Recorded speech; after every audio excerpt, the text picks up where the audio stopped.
នេះជាទេសភាពស្ពានចាស់នៅពេលយប់លំអទៅដោយភ្លើងពណ៌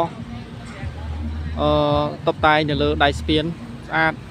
ហើយនេះទឹកខាងក្រោម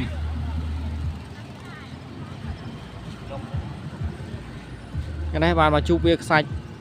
មាត់ព្រៃកពតម្ដងទៀតនេះកន្លែងគេលក់ដូរតាំងជារូបសាជីលំអដោយភ្លើង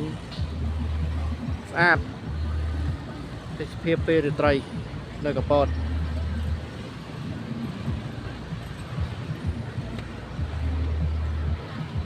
ថ្ងៃនេះថ្ងៃទី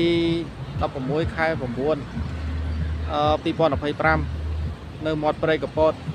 ឆ្នេរខ្សាច់មានលក់ដូរមានអ្នកទេសចរមានអ្នកដំណើរចិត្តឆ្ងាយគ្រប់កន្លែងនោះអាគារម៉ាត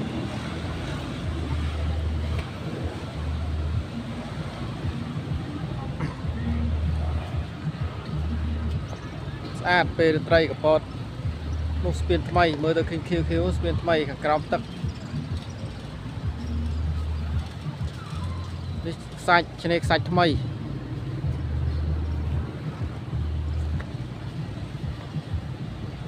បើសិនជាអ្នកមើលពេញចិត្តចូលចិត្តជួយ Subscribe Like Share ឲ្យម្នាក់មួយផងដើម្បីជាកម្លាំងចិត្ត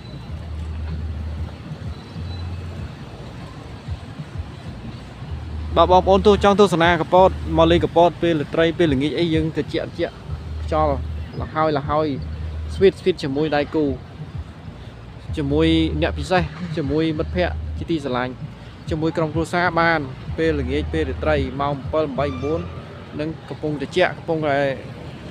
បដាច់អារម្មណ៍ត្រូវហើយតែបើមកពេល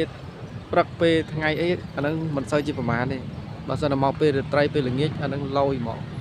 ហើយកពតក៏មានកន្លែងទេសចរកន្លែងកំសាន្តឯច្រើនដែរសម្រាប់កំសាន្តណាក្នុងនោះមានបុកគោមានទឹកលក្ខតាដាមានដងទេមាន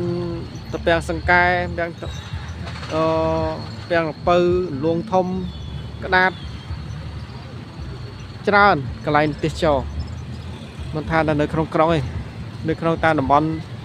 ជើងភ្នំក៏សម្បូរដែរនឹងអរគុណច្រើនសម្រាប់អ្នកទស្សនាបើសិនជាពេញចិត្តចូលចិត្តជួយ Subscribe Like Share ឲ្យម្នាក់មួយផង